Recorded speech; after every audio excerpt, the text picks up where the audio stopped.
تعریف اللہ کے لیے ہے۔ اے ہمارے رب، ہم تیری حمد بیان کرتے ہیں، تجھ سے مدد مانگتے ہیں اور مغفرت چاہتے ہیں، اور تیری بارگاہ میں توبہ کرتے ہیں۔ میرے رب، تیری ذات ہی کے لیے عظیم حمد ہے، تیرے سوا کسی کے لیے نہیں۔ میں گواہی دیتا ہوں کہ یہ ایک اللہ کے سوا کوئی معبود برحق نہیں، اس کا کوئی شریک نہیں، جس نے اس امت کو خصوصی دین و شریعت سے نوازا اور مظالم سے نکلنے کے لیے شاندار منہج کی ہدایت دی۔ اور میں گواہی دیتا ہوں کہ ہمارے نبی محمد اللہ کے بندے اور رسول ہیں۔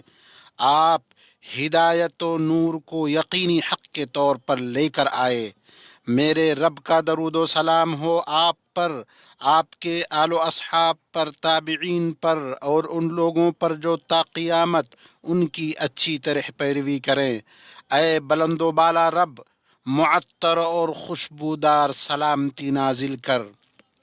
اما بعد، اللہ کے بندو، اللہ کا تقوی اختیار کرو، اس کا شکر ادا کرو۔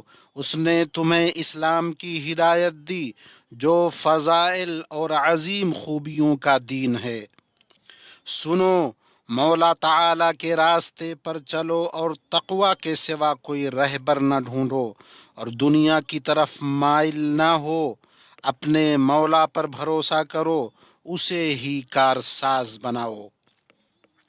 مومنو، ایسے وقت میں جب لوگ مادیات میں غرق ہیں، لبھانے والے اسباب اور واضح معنی پر حاوی ہونے والی چیخ و پکار کا طوفان ہے، اصلی مسائل کے ساتھ غیر دانشمندانہ تعامل کے اثرات ہیں، اختلافات کی کثرت ہے، جھگڑے اور نزاع کے وقت انصاف کی قلت ہے، بندوں کے حقوق پر توجہ مرکوز کرنے اور ان کی حق تلفیوں سے نکلنے کی ضرورت ابھر کر سامنے آتی ہے، کیونکہ مسئلہ سرسری اختلافات سے کہیں زیادہ سنگین ہے۔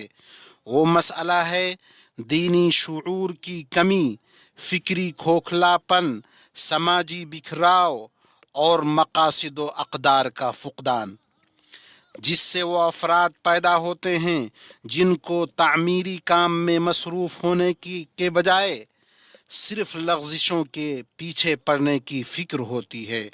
یہیں سے یہ ضرورت ظاہر ہوتی ہے کہ اس جامع وصیت کی یاد دہانی کرائی جائے جو اس کھوکھلے پن کا علاج اس کی جڑوں سے کرے، جو بلند اقدار کا اعتبار، توفیق یافتہ نمونہ کا اثر، واضح اہداف کی اہمیت، انسان کے توازن اور معاشرے کی استحکام کو واپس لائے، اور شرعی اصول بندی، نفسیاتی و سماجی تربیت کے ثمرات کا خیال کرے، تاکہ ہم شعور کے پیغام کو فروغ دے سکیں اور سماجی تربیت کے آثار کو راسخ کر سکیں۔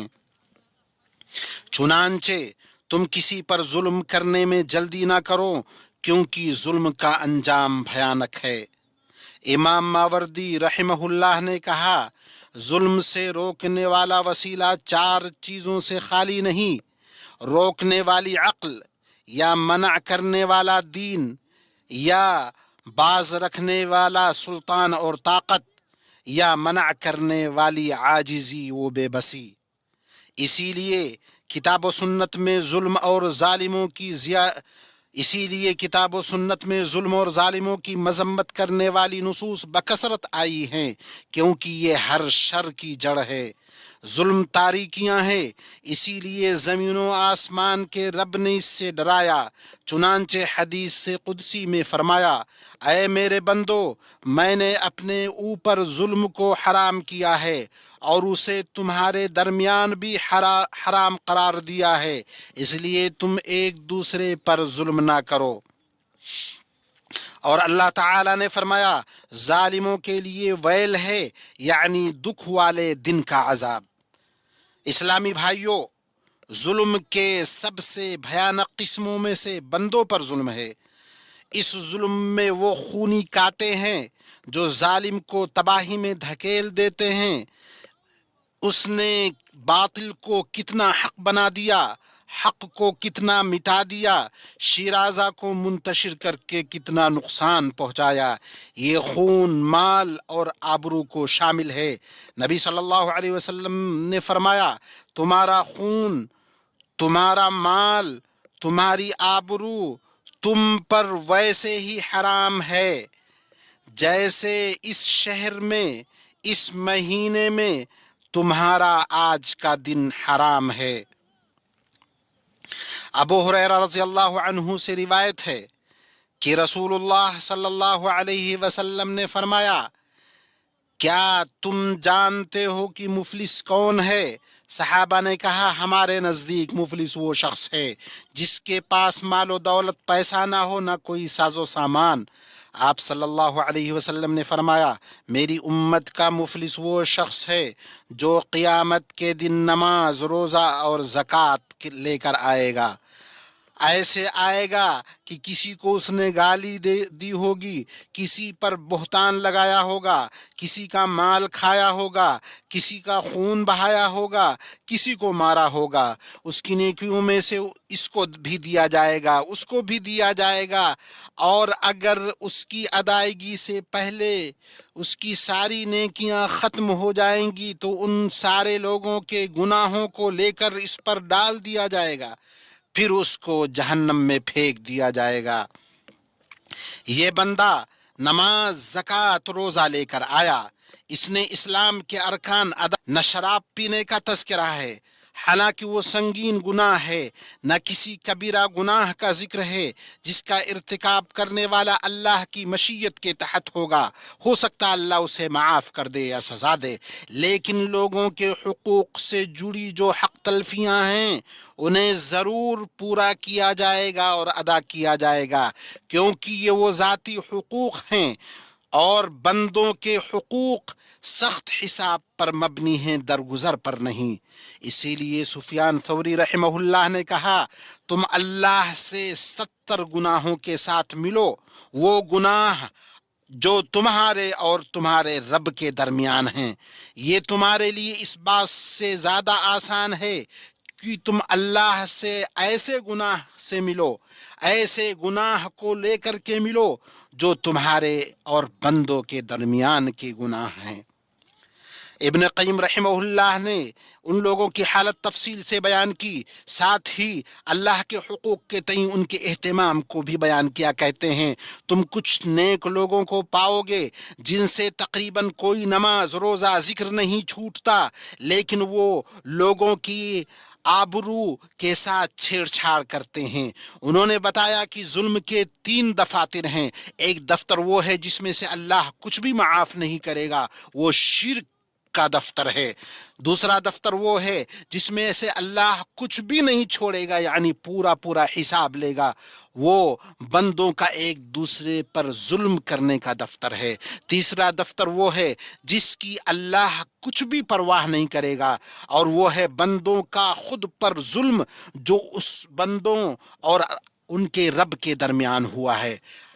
اے ظالم، جس نے اس شخص پر ظلم کیا جس کا اللہ کے سوا کوئی مددگار نہیں، تو چھوٹ ملنے پر دھوکہ نہ کھا، کل تو مرے گا، اللہ اور تیرے اور اس کے درمیان حق فیصلہ، اللہ تیرے اور اس کے درمیان حق فیصلہ کرے گا جس میں نہ کوئی کجی ہوگی نہ حیلہ سازی۔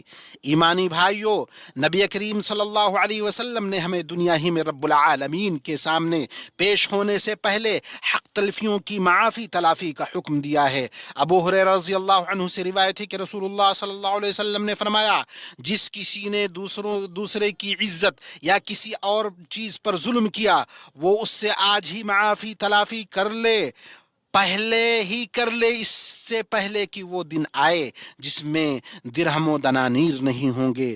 پھر اگر ظالم کا کوئی نیک عمل ہوگا تو اس کے ظلم کے بقدر اس سے لے لیا جائے گا، اور اگر اس کی نیکیاں نہ ہوئیں تو مظلوم کے گناہ ظالم کے کھاتے میں ڈال دیے جائیں گے۔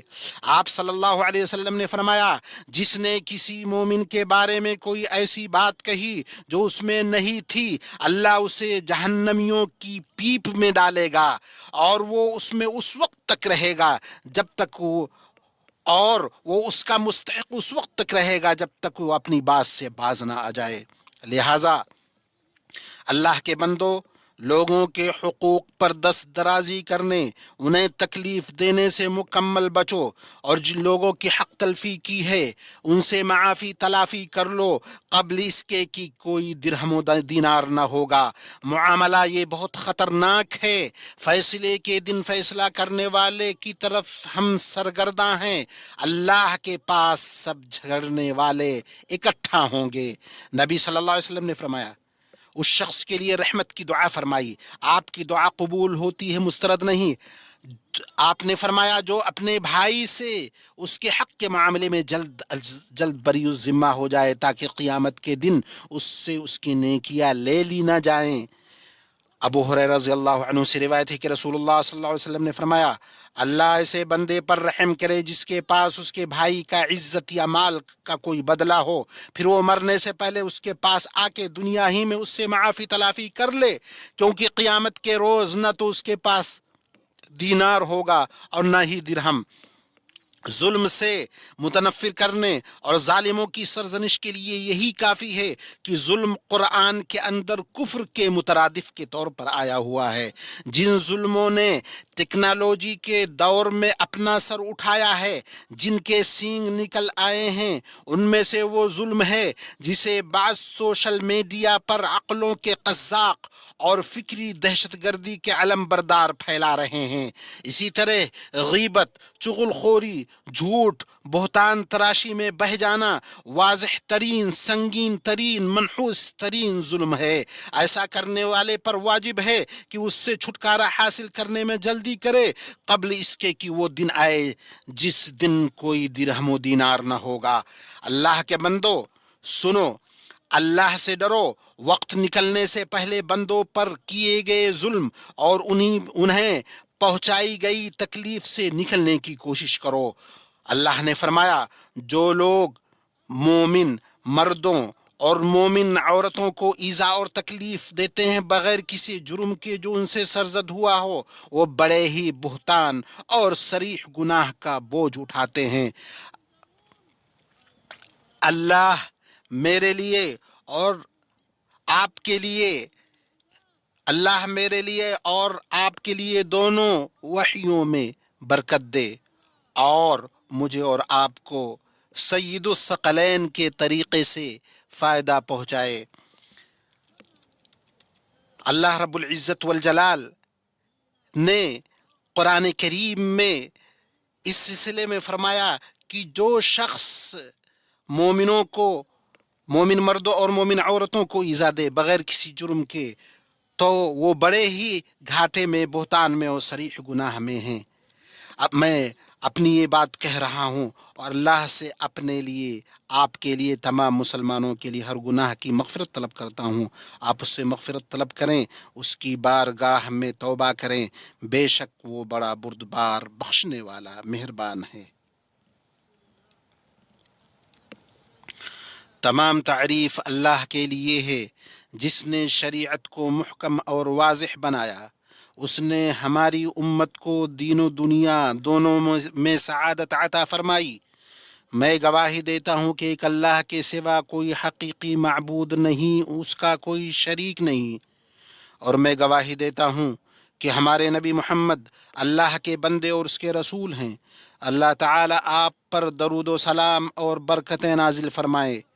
آپ نفوس کا تزکیہ کرنے، ایمان کے ذریعے لوگوں کے دلوں کو زندہ کرنے والوں میں سب سے افضل ہیں۔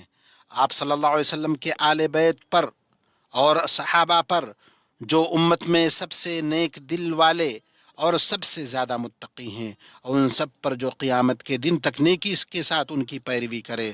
اما بعد، اللہ کے بندو، اللہ کا کما حق ہو تو تقوی اختیار کرو۔ صبح و شام نفسوں کی تزکیہ کی کوشش کرتے رہو۔ جان لو سب سے بہترین کلام اللہ کا کلام ہے، اللہ کی کتاب ہے۔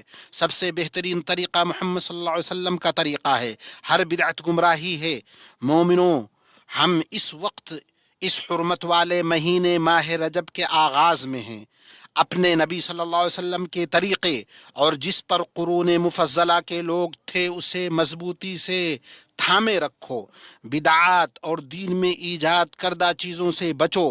جان لو کہ نبی صلی اللہ علیہ وسلم سے اس مہینے کی فضیلت کے سلسلے میں کوئی صحیح روایت ثابت نہیں، اور جو کچھ بھی اس ماہ میں نیک اعمال کی فضیلت کے بارے میں روایتیں نقل کی جاتی ہیں وہ یا تو ضعیف ہیں یا موضوع، جیسا کہ محقق علماء کرام کا موقف ہے۔